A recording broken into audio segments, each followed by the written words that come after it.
عمران خان کا انجام سینئر صحافی حامد میر لکھتے ہیں، یہ کہانی 2018 میں شروع ہوئی اور 2023 میں انجام کو پہنچی۔ کہانی کا نام ہے پروجیکٹ عمران خان۔ پروجیکٹ ختم ہو گیا لیکن عمران خان ختم نہیں ہوا۔ پروجیکٹ عمران خان 2011 میں ISI کے سربراہ امن شجاع پاشا نے شروع کیا تھا۔ 2012 میں ان کی ریٹائرمنٹ کے بعد اس پروجیکٹ کو ظہیر اسلام نے آگے بڑھایا اور نواز شریف کو حکومت سے نکالنے کے لیے عمران خان کو استعمال کیا۔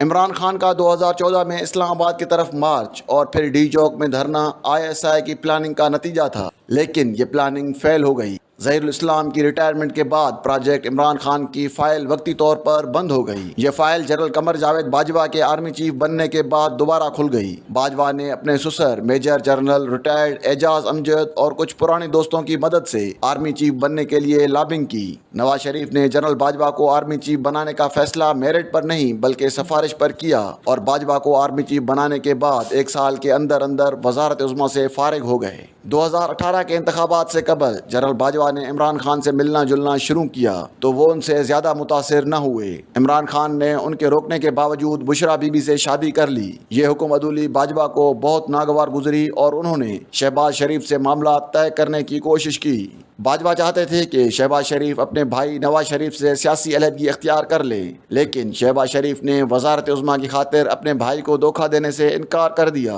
شہباز شریف کے انکار نے عمران خان کی قسمت بدل دی۔ جنرل باجوہ نے بادل نہ خواستہ دوبارہ عمران خان سے رجوع کیا اور 2018 میں انہیں دھونس و دھاندلی کے ذریعے وزیر اعظم بنوایا۔ 2018 میں پروجیکٹ عمران خان کے اس سرنو آغاز کا مقصد پاکستان میں بہت سے آئینی و سیاسی اصلاحات کا لانا تھا۔ عمران خان اس پروجیکٹ کے لیے صرف ایک پاپولر فیس تھے۔ پروجیکٹ کے مقاصد میں پاکستان کو پارلیمانی نظام سے واپس صدارتی نظام کی طرف لے جانا بھی شامل تھا۔ دوسری طرف عمران خان نے اپنے سیاسی مخالفین سے انتقام لینے کے لیے فوج کو استعمال کرنا شروع کر دیا۔ انہوں نے بعض فوجی افسران سے ذاتی تعلقات بنا لیے جو باجوہ کو ایک آنکھ نہ بھاتے تھے۔ 2019 میں باجوہ نے اپنی مدت ملازمت میں توسیع حاصل کرنے کے بعد عمران خان کو آنکھیں دکھانا شروع کر دیں۔ دونوں کے اختلافات نے اس وقت شدت اختیار کی جب باجوہ نے فیض حمید کو ISI کی سربراہی سے ہٹانے کا فیصلہ کیا اور عمران خان نے یہ فیصلہ ماننے سے انکار کر دیا۔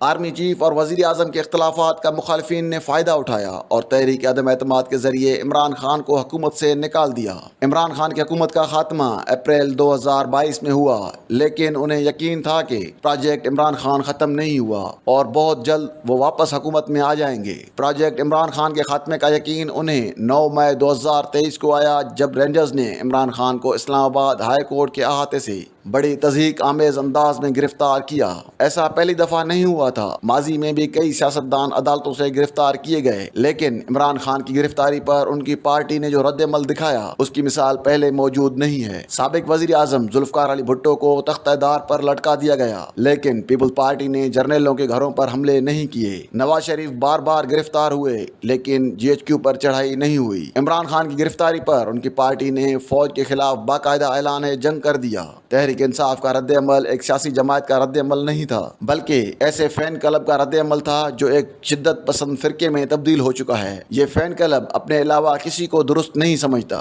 تحریک انصاف کے رد عمل میں بہت زیادہ شدت دراصل اس تربیت کا نتیجہ تھی جو پارٹی قیادت نے اپنے بیانات کے ذریعے کی۔ جب تک فوجی جرنیل عمران خان کے سیاسی مددگار تھے تو عمران خان ان جرنیلوں کے گن گاتے تھے۔ جب جرنیلوں نے منہ موڑ لیا تو عمران خان ان کے نام لے کر انہیں ڈرانے لگے۔ آپ کو یاد ہوگا کہ جب عمران خان وزیر اعظم تھے تو تحریک لبیک والوں کو دھمکی آمیز انداز میں کہا کرتے تھے کہ خبردار ریاست سے مت ٹکرانا ورنہ پاش پاش ہو جاؤ گے۔ آج ان کی پارٹی ریاست سے ٹکرا رہی ہے تو تحریک انصاف کے کئی اہم رہنما غائب ہو گئے ہیں۔ سیاستدانوں کی گرفتاری پر ایسا رد عمل نہیں آنا چاہیے کہ گرفتاری کو زندگی اور موت کا مسئلہ بنا لیا جائے۔ یہ سیاسی ناپختگی کی انتہا ہے۔ تحریک انصاف والوں نے پہلے تو سوشل میڈیا پر گالی گلوچ سے سیاسی اختلاف کو ذاتی دشمنیوں میں تبدیل کیا اور پھر عمران خان کی گرفتاری پر جلاؤ گھیراؤ کے ذریعے ریاستی اداروں میں اپنے بہت سے ہمدرد کھو دیے۔ عمران خان نے ہمیشہ جیل میں نہیں رہنا۔ آصف زرداری، شہباز شریف، مولانا فضل الرحمان، اختر مینگل اور علی وزیر سمیت بہت سے سیاستدان جیلوں سے واپس آ سکتے ہیں تو عمران خان بھی واپس آئیں گے، لیکن جیل میں انہیں سوچنا چاہیے کہ ان کی گرفتاری پر تحریک انصاف نے جو غم و غصہ دکھایا اس کا عمران خان کو فائدہ ہوا یا نقصان۔ آج تحریک انصاف کے مخالفین کو یہ کہنے کا موقع مل گیا ہے کہ یہ کوئی سیاسی جماعت نہیں بلکہ ایک دہشت گرد تنظیم ہے جس پر پابندی لگا دینی چاہیے۔